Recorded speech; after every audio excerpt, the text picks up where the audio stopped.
Bonjour tout le monde. Évidemment, c'est un plaisir de se retrouver parmi vous aujourd'hui sur cette question qui nous concerne tous, qui est celle de la conciliation famille, études et travail. Donc, le titre de ma présentation est « L'articulation études-famille, ça concerne tout le monde, vers une politique familiale à l'UQAM ». Je voulais d'abord commencer ma présentation par un portrait sociodémographique. C'est une question, en fait, qui est revenue au travers des présentations ce matin. C'est-à-dire quel est le portrait des parents étudiants au Québec. Et puis, plus précisément, donc, je me suis concentrée sur le portrait à l'UQAM. Je me suis basée, en fait, sur une enquête qui s'intitule « Être parent aux études universitaires, conséquences pour le projet de formation et la poursuite des études » qui est de l'ICOP. Donc, l'ICOP est l'indicateur des conditions à la persévérance aux études. Alors, comme vous pouvez voir, quelques faits saillants. À l'UQAM, c'est 17,6 % des étudiants et étudiantes qui sont parents, ce qui donne un total de 7 304 personnes sur 41 500 en 2011. J'ai choisi la date de 2011 étant donné que c'était la date de l'enquête. 65 % ont plus d'un enfant à charge. 16 % sont seuls, tandis que 19 % assument seuls la charge monétaire de la famille. 97 % ont 25 ans et plus, 72 % sont des femmes, 74 % sont à temps partiel. Et ce qui est intéressant dans l'enquête, c'est qu'on démontre que les parents étudiants à temps partiel ont un plus grand taux de réussite que que les étudiants qui sont à temps partiel mais qui sont non parents. 72 % ont une seule source de revenus. 45 % travaillent à temps plein. Et puis là, je dis beaucoup de chiffres, mais en fait, c'est aussi pour sous-peser les différents traits du portrait général des parents étudiants. 16 % ont le soutien financier de leur conjoint-conjointe. 71 % travaillent plus de 30 heures semaine. 48 % sont aux études de soir et de week-end. Et 33 % en semaine de jour.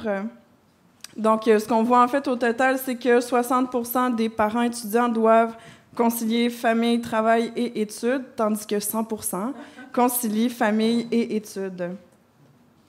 Je trouvais d'ailleurs que la conclusion de l'enquête était particulièrement intéressante. Je ne vais pas toute lire la citation, mais plutôt les deux premières phrases qui nous indiquent qu'arriver à concilier les études avec les autres obligations de la vie exige une bonne organisation et un engagement sérieux dans les études. Ça, c'est du côté des étudiants et étudiantes.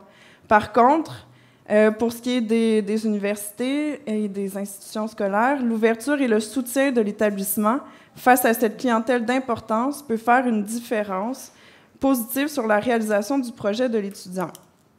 Donc, ce qui nous amène à voir, en fait, qu'actuellement, les parents étudiants réussissent difficilement à concilier les différentes sphères de leur vie, à articuler leur vie scolaire, leur travail, leur vie familiale de façon harmonieuse et mettent à l'épreuve leur réussite scolaire, mais aussi leur santé physique et psychologique, celle des membres de leur famille et leur survie économique. C'est en ce sens que pour nous, au CSPE, c'est essentiel de travailler sur la politique familiale, que ce soit au niveau local à l'UQAM, c'est le cas de ma présentation, mais aussi dans toutes les universités au Québec. Je voulais faire un petit croche sur le contexte général des politiques familiales au Québec. C'est surtout sur cet aspect que je vais me concentrer pour la présentation aujourd'hui, parce que je trouve que ça pose les assises sur comment on peut, nous, au niveau local, constituer une politique familiale. Donc, au Québec, il existe une politique familiale gouvernementale qui se déploie au travers de 3 instruments. Les allocations familiales, qui permettent, entre autres, de soutenir les familles défavorisées, une aide fiscale et ce qu'on appelle des mesures de conciliation travail-famille au travers de services de garde et de congés parentaux. Ce qu'il faut savoir au niveau des mesures de conciliation travail-famille, c'est qu'on encourage les entreprises et les organismes publics et parapublics de se doter de mesures flexibles permettant de concilier les horaires de vie personnelle et le travail. Par contre, il n'existe aucun organe qui encadre l'application de la norme CFT, donc conciliation famille-travail, pardon. C'est ce que ma collègue Sylvie Lévesque expliquait tantôt au travers de la plateforme de la Coalition pour la conciliation famille-travail-études. c'est-à-dire l'importance de créer une loi cadre pour que vraiment il y ait une application obligatoire dans les différentes institutions de normes de CFT. Donc, paradoxalement à cela, ce qu'on apprend au travers d'un document du ministère de la Famille, c'est que la Cour d'appel du Québec, en 2010, a clairement statué que la situation familiale, la situation parentale ou l'état parental, qui sont mentionnés dans la Charte des droits et libertés de la personne québécoise, ne sont pas inclus dans la notion d'état civil au sens de cet article. Ce que ça veut dire, c'est qu'un employeur au Québec n'a pas à accommoder un employé en raison de sa situation familiale, au-delà de ce qui est expressément prévu par la loi sur les normes du travail. Donc, vraiment, cet aspect-là de nos handicaps est une contrainte pour les parents étudiants pour faire reconnaître leur réalité comme une réalité discriminatoire. Par contre, ce qu'on voit dans la Charte des droits et libertés de la personne au Québec, c'est que la grossesse ou l'état civil peut faire l'objet d'une discrimination. Alors, c'est ce qui m'amène à poser la question suivante. L'absence de réelles mesures pour faciliter la conciliation études, famille et travail au Québec limite-t-elle notre pouvoir d'action quant à la création d'une politique familiale à l'UQAM? Ce à quoi je réponds oui, d'après ce que je viens de dire précédemment, et non, parce qu'à l'UQAM, il existe des politiques ou des mesures spécifiques qui rendent compte des besoins des étudiants et étudiantes avec des besoins particuliers. On parle ici des étudiants en situation de handicap, des étudiants internationaux et des étudiants athlètes. Ce que vous voyez ici, en fait, c'est le cadre juridique de deux politiques. La politique 44, qui est celle pour les étudiants en situation de handicap, et la politique 16 sur le harcèlement sexuel. Et comme on voit dans les deux cadres juridiques, on y stipule que les règlements de l'université et les politiques servent de cadre juridique. Donc, en ce sens, c'est intéressant pour nous ici. Puisque l'UQAM possède son propre cadre juridique interne. Ensuite, au niveau du plan stratégique de l'UQAM 2015-2019, on y voit que la question de la conciliation figure comme des priorités sur l'accessibilité. Donc, on parle de faciliter l'intégration des étudiantes et étudiants ayant des parcours non traditionnels, la mise en place de mesures favorisant la conciliation famille, études et travail, le soutien dans la réussite et l'accompagnement des étudiants avec des besoins particuliers, notamment les étudiants parents. Voilà. Par contre, ce que l'on remarque, c'est qu'il y a une grande disparité entre ce qui est actuellement offert à l'UQAM et donc son plan stratégique, puisque à l'UQAM actuellement, dans les règlements internes, sur le parcours scolaire, donc les règlements 5 et 8, on prévoit donc un congé de maternité, paternité et adoption où l'étudiant peut se prévaloir de ce congé pendant une durée maximale de 3 semestres. Donc, en outre, cela octroie la possibilité à l'étudiant de s'absenter, de s'acquitter de ses tâches normales liées à son parcours d'études sans pénalité, des pénalités strictement pour son parcours scolaire. Sauf que ce qu'on voit dans les autres sphères de la vie, c'est qu'un congé de 3 sessions est difficile à arrimer avec les prestations parentales. C'est difficile de prévoir si l'accouchement est prévu à la date qui a été dite pour l'accouchement.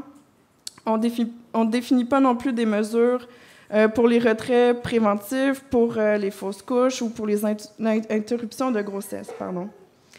On ne parle pas non plus de mesures à prendre pour les enseignants et enseignantes dans le cas où les étudiants et étudiantes doivent quitter pendant le cours de la session. Et là, je ne veux pas répéter ce qui a déjà été dit plus tôt par Geneviève Vaillancourt du CUTE, mais en ne payant pas les frais de scolarité aussi, ce que ça fait, c'est que, bon, ça enlève l'accès à certains services qui sont donnés à l'UQAM.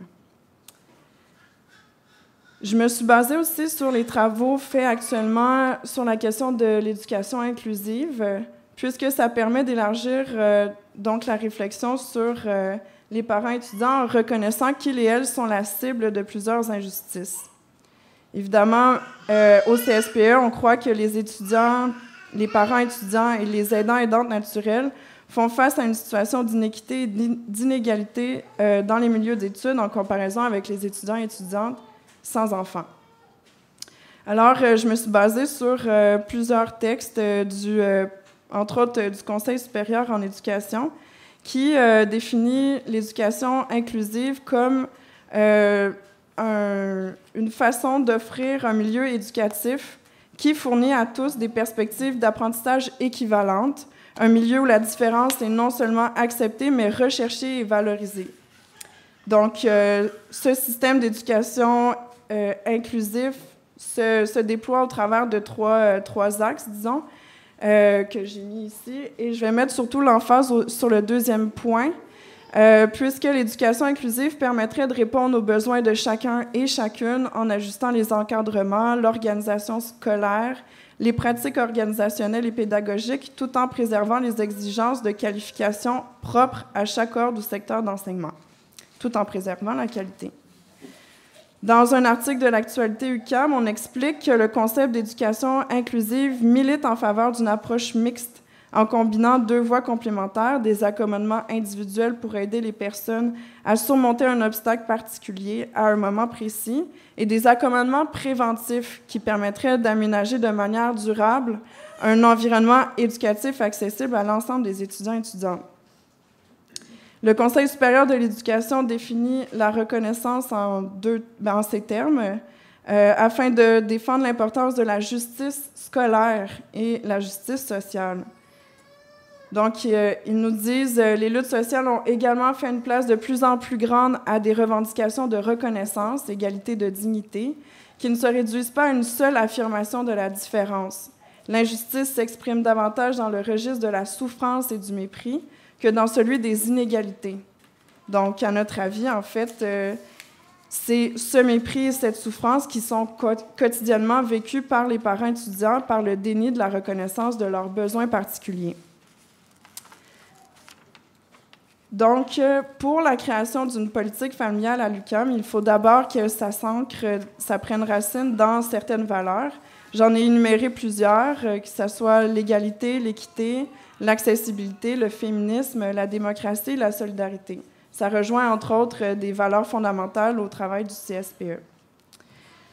Aussi, donc, une définition de la famille très large. Je paraphrase ici le comité consultatif famille qui dit que pour rendre compte de la pluralité des réalités familiales, la diversité des besoins et la multiplicité des facteurs qui peuvent accentuer les difficultés liées à la conciliation travail-famille et j'ajoute études, il faut privilégier une approche globale visant l'ensemble des parents étudiants, ce qui implique de prendre en compte des réalités de tous les groupes dans le respect de leurs spécificités par des solutions souples permettant de répondre aux différentes situations. Aussi, notre définition de la famille se base sur la notion de lien intergénérationnel, de solidarité et de prise en charge des personnes non autonomes ou en perte d'autonomie. Il s'agit donc tant de parents biologiques ou adoptifs, de coparents, d'aidants naturels, d'aidantes naturelles, dont il est question lorsque l'on parle de politique familiale. Ici, j'ai dressé en fait des axes principaux de problématiques qu'une politique familiale devrait résoudre et je ne vais pas nécessairement m'y pencher en détail puisque le temps me manque un peu. De toute façon, je crois qu'on en a beaucoup discuté déjà ce matin et puis vous avez en tête différentes problématiques qui ont été présentées au travers du panel. Donc, on parle de la problématique régime temps plein et temps partiel, la reconnaissance institutionnelle des parents étudiants. On parlait de la possibilité de cocher de façon non obligatoire, le fait qu'on est parents étudiants, c'est quelque chose qui nous préoccupe. C'est-à-dire qu'on voudrait qu'on puisse avoir un certain profil du parent étudiant à l'UQAM pour répondre à des besoins. La problématique des arrangements ou du cas par cas. Les services de garde. Donc, à l'UQAM, on a la chance d'avoir un CPE pour les parents étudiants qui s'appelle le CPE Tortue-Têtue. Par contre, on se rend compte que ça rend pas nécessairement, que ça remplit pas tous les besoins des parents étudiants. La question de l'aide financière au travers des bourses, on a parlé du fait que les critères de bourse actuels sont discriminatoires puisque la plupart sont basés sur un facteur de temps plein alors qu'on le sait, les parents étudiants, on est à 76% à temps partiel. Donc ici, ça fait que ça nous précarise plus. Et finalement, la création de services pour les parents étudiants, donc un peu sur le modèle de la politique 44 pour les étudiants handicapés. On voudrait avoir un service spécialisé au-delà du travail qu'on fait, nous, au comité, qui est un travail qui est quotidien, qui est énormément axé sur des services, et on considère que ces services-là devraient être pris en charge par l'UQAM.